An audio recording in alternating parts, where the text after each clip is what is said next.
हीरापुर नामक एक सुंदर गांव था। उसी गांव में संतोष नामक एक आदमी विशेष तरह का चिकन मंडी बिरयानी बनाकर उसी गांव में बेचता था। एक दिन वो चिकन मंडी बिरयानी बनाकर बेचने लगता है। चिकन मंडी बिरयानी, विशेष चिकन मंडी बिरयानी, आइए बाबू आइए। ऐसा चिकन मंडी बिरयानी आपको और कहीं नहीं मिलेगा, इसीलिए जल्दी से आइए और खाइए। एक चिकन मंडी बिरयानी का सिर्फ 250 रुपए। जल्दी आइए बाबू, जल्दी आइए।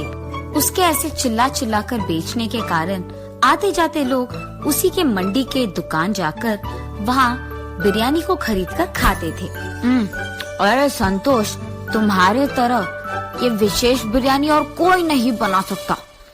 कितना ताजा और कितना स्वादिष्ट है ये बिरयानी। सच में तुमने कमाल कर दिया। ये तो मुझे पता है कि मेरे तरह इस विशेष चिकन मंडी बिरयानी को यहाँ और कोई नहीं बना सकता। ये कह के वो उसके दुकान आए हुए मेहमान को बिरयानी देते हुए रहता है।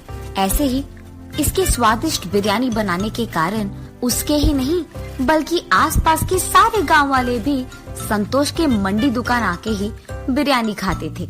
इसी कारण उसका दुकान बहुत कम समय में बहुत ही प्रमुख जगह बन जाता है और ऐसे ही उसे बहुत पैसे भी मिलते थे। अब इतने पैसे उसकी आंखों के सामने देखकर संतोष समझ गया था कि उसके जैसे बिरयानी आसपास में कोई नहीं बना पाएगा और इसी कारण उसे घमंड भी आ जाता है। इसीलिए वो आए हुए मेहमानों से घमंड होके बात करता था। ऐसे कुछ दिन बीत जाते हैं। फिर संतोष का बेटा वसंत उसके पास आता है। पिताजी, मुझे डिग्री में बहुत अच्छी संख्या मिली है। मैं चाहता हूँ कि ऊंची पढ़ाई करके पुलिस बनूं। अरे मेरा बेटा तो बड़ा बन गया है, अब इसको पढ़ाने की क्या जरूरत है। ये अगर मेरे ही साथ काम करेगा, यहाँ व्यापार संभालेगा तो हम और पैसे कमा पाएंगे। वैसे भी मैं अकेले कोई काम नहीं कर पा रहा हूँ, मुझे मदद में एक हाथ तो चाहिए ही। और तो और मैं अपने बेटे को काम सिखाकर उसे अपने पास ही रख सकता हूँ ताकि वो मुझे काम में भी मदद करे और इस व्यापार को संभालने में भी। वसंत, तुम्हें पुलिस बनने की कोई जरूरत नहीं है। हमारे पास उतने पैसे भी नहीं हैं कि तुम्हें पढ़ाऊं। इसीलिए यही बेहतर है कि तुम मेरे साथ व्यापार में साथ दो और यहाँ दुकान में मुझे मदद भी चाहिए। और तो और ऐसे हमारे व्यापार को संभाल के मेरे साथ मदद करते हुए काम करोगे तो पुलिस की नौकरी की वेतन से बहुत ज्यादा कमा पाओगे। और कब समझोगे बेटा, मेरे साथ काम करो, ज्यादा पैसे कमाओ और खुश रहो। अब चुपचाप कल से यहाँ शुरू हो जाओ, ठीक है? क्या मैं अपना पढ़ाई रोककर पापा के साथ मंडी की बिरयानी बना के उसे बेचूं? हाँ, अब अगर पापा की बात नहीं सुनूंगा तो वो बहुत बुरा मान जाएंगे। तो अब करना ही पड़ेगा और उनका बात सुनना ही पड़ेगा। यही सोचते हुए वो निराश होकर अपने घर चले जाता है और इस सोच में पड़ जाता है कि वो क्या करे। अरे हाँ, मैं ऐसा कर सकता हूँ। मैं पापा के साथ सुबह दुकान में उनकी मदद करूँगा और शाम को घर लौटते ही अपनी पुलिस ट्रेनिंग के लिए तैयार हो जाऊंगा। पैसे मैं पापा को पता चले बिना माँ से ले लूंगा। ऐसे तो पापा भी खुश रहेंगे और मैं भी। ऐसे ही उसके बाद उसके फैसले के मुताबिक ही वसंत दिन में अपने पापा के साथ और उनकी मदद करते हुए रहता था और रात में उसकी माँ की सहायता से पुस्तकों को खरीदकर पुलिस बनने की तैयारी करता था।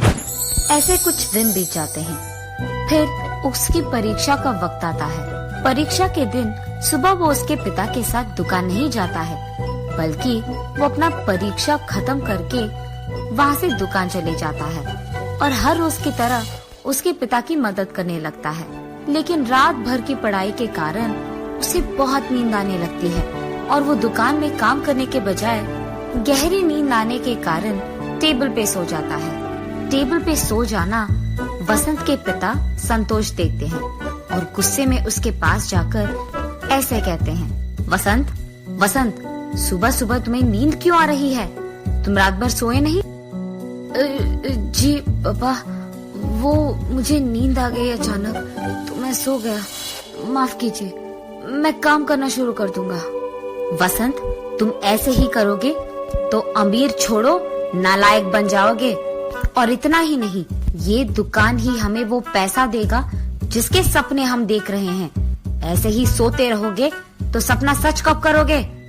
ऐसे गुस्से में उसको डांटकर संतोष वहाँ से चले जाता है।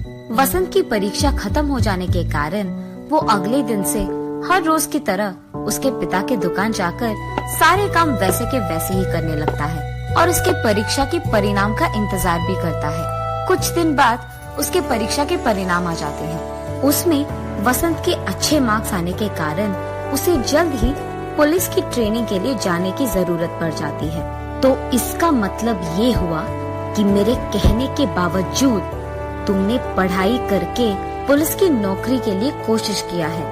मैंने तुम्हें बहुत बार समझाया कि उससे ज्यादा पैसे हमारे इस व्यापार में आएंगे। चलो छोड़ो, तुम्हें तो वैसे भी ये बातें समझ में नहीं आएंगी। अब से तुम्हारे बिना भी यही व्यापार अच्छा चलेगा और अकेले ही मैं इसे खूब चला सकता हूँ। तुम्हारे आने या जाने से कोई फर्क नहीं पड़ता है और अब से तुम्हारा घर में रहना या ना रहना तुम्हारी मर्जी है। इससे मुझे कोई फर्क नहीं पड़ेगा। अब से मुझे तुम्हारी जिंदगी के बारे में कुछ भी नहीं पता चलना है। तुम्हें जो करना है करो। ऐसे गुस्से में वसंत पे क्रोधित होकर संतोष वहाँ से चले जाता है। काश पापा समझ पाते कि पुलिस की नौकरी मेरे लिए बहुत जरूरी है और यही मेरा ख्वाब है, मेरा सपना है और मैं सिर्फ यही करना चाहता हूँ। अब नहीं समझ पा रहे हैं। आशा करता हूँ कि पापा कभी न कभी मेरी इस बात को, इस सपने को समझ पाएंगे। पर अगर अब मैं इनके लिए ये नौकरी छोड़ दूंगा तो आगे कभी नहीं कर पाऊंगा। इसीलिए मुझे देर नहीं करना होगा। अभी मुझे पुलिस की ट्रेनिंग के लिए चले जाना होगा।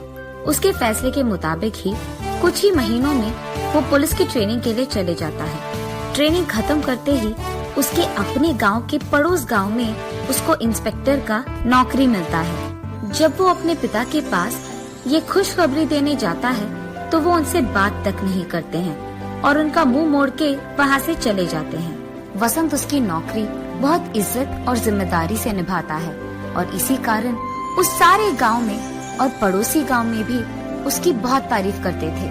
और यहाँ संतोष उसके दुकान में कोई भी नौकर नहीं लगाता है, अकेले ही सारे काम करते रहता है। और ये सब उसी गांव में रहने वाले दो आदमी दूर से देखते रहते हैं। संतोष को सारा दुकान और व्यापार अकेले संभालते हुए देख वो दोनों आदमी एक दिन जब संतोष उसके दुकान पे नहीं था, उस मौका देखकर उस दुकान को कब्जा कर लेते हैं। दुकान को लौटने के बाद जब संतोष देखता है कि उसकी दुकान में दो नए लोग काम कर रहे थे, वो चौंक जाता है और उनसे जाकर पूछता है, आप इसी गांव के लोग हो ना? क्या आपको पता नहीं है कि ये मेरा दुकान है? आप यहाँ बिरयानी क्यों बना रहे हो? हाँ, ये हमारा दुकान है। तुम हमारे दुकान आकर हमसे ही पूछ रहे हो? तुम ये बताओ कि यहाँ क्यों आए हो? ऐसे हमारे दुकान को तुम्हारा दुकान कहोगे तो हम चुप नहीं बैठने वाले। उन आदमियों का ऐसे कहने के कारण संतोष चौंक जाता है और उसके पड़ोसी दुकान वाले के पास जाता है। भैया, आपको तो पता है कि ये मेरा दुकान है, तो ये लोग आ रहे थे, आपने उन्हें रोका क्यों नहीं?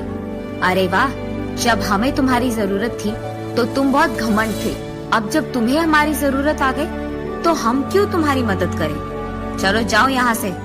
ये सुनकर वो बहुत निराश हो जाता है और उसी दुख में संतोष उसके घर चले जाता है और हर दिन यही सोचता है कि इस मुसीबत से वो बाहर कैसे आए। और ऐसे बहुत दिन बीत जाते हैं। कुछ दिन बाद संतोष को उसके पड़ोस गांव के दोस्त की याद आती है और उसके पास जाकर वो जो कुछ भी हुआ समझाता है। तब उसका दोस्त, अरे संतोष, इस बात के लिए इतना दुख? तुम चिंता मत करो, हमारे गांव का पुलिस अधिकारी जो है वो बहुत ही अच्छे इंसान है, सबकी मदद करते हैं। जब हमारे गांव वासी का बाइक खो गया था तब भी उस पुलिस इंस्पेक्टर ने हमारी बहुत मदद की थी और इस आदमी को उनका बाइक भी लौटा दिया। वो इतने अच्छे आदमी हैं, मुझे जरूर यकीन है कि वो तुम्हारा भी मदद करेंगे। चलो बिना कोई देरी के उनके पास चले जाते हैं। ये कहकर संतोष का दोस्त उसको उस पुलिस अधिकारी के पास ले जाता है। इंस्पेक्टर साहब, यही है मेरा दोस्त संतोष। और जो कुछ भी हुआ वो इंस्पेक्टर को बताता है। जब संतोष इंस्पेक्टर से मिलने जाता है, वहाँ अपने बेटे को देख संतोष चौंक जाता है और बिना कुछ बात किए वो वहाँ से चलने लग जाता है। पापा रुकिए, हमारी दुकान पे किसी ने कब्जा कर दिया, मैं उन्हें नहीं छोड़ूंगा, हम हमारी दुकान को वापस पाएंगे, चलिए। अरे संतोष, इंस्पेक्टर साहब तुम्हारे बेटे हैं, तुमने तो ये बात बताई भी नहीं।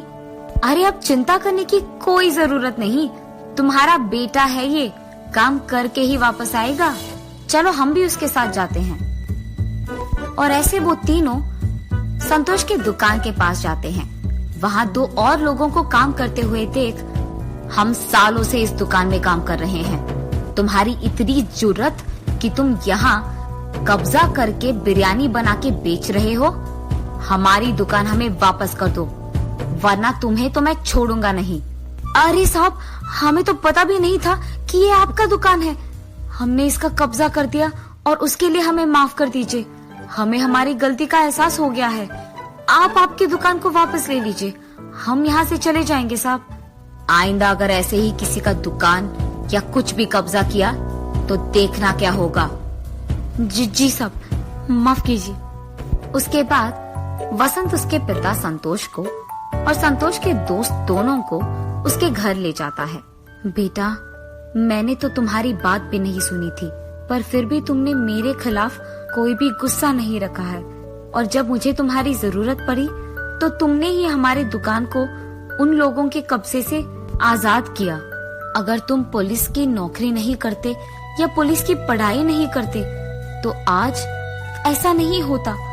हम दोनों शायद उसी दुकान में काम करते हुए किसी और के कब्जे के कारण रो पड़ते थे, उससे ज्यादा हम कुछ नहीं कर पाते, पर आज तुम्हारी इस पढ़ाई के कारण ही मैं इस मुसीबत से निकल पाया हूँ। आज तुम्हारी वजह से मुझे मेरी गलती का एहसास हुआ है।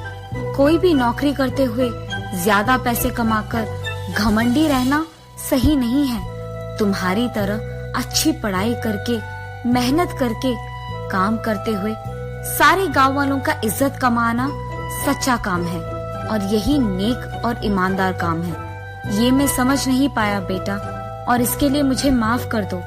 पापा, आपको आपकी गलती का एहसास हो गया, मेरे लिए यही काफी है। चलो ये सब भूलकर हम पहले की तरह खुश रहेंगे।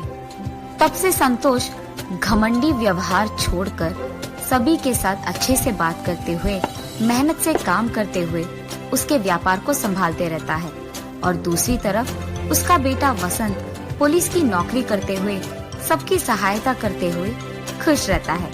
दोनों मिलकर उनके अपने अपने काम का इज्जत करते हैं और खुश रहते हैं।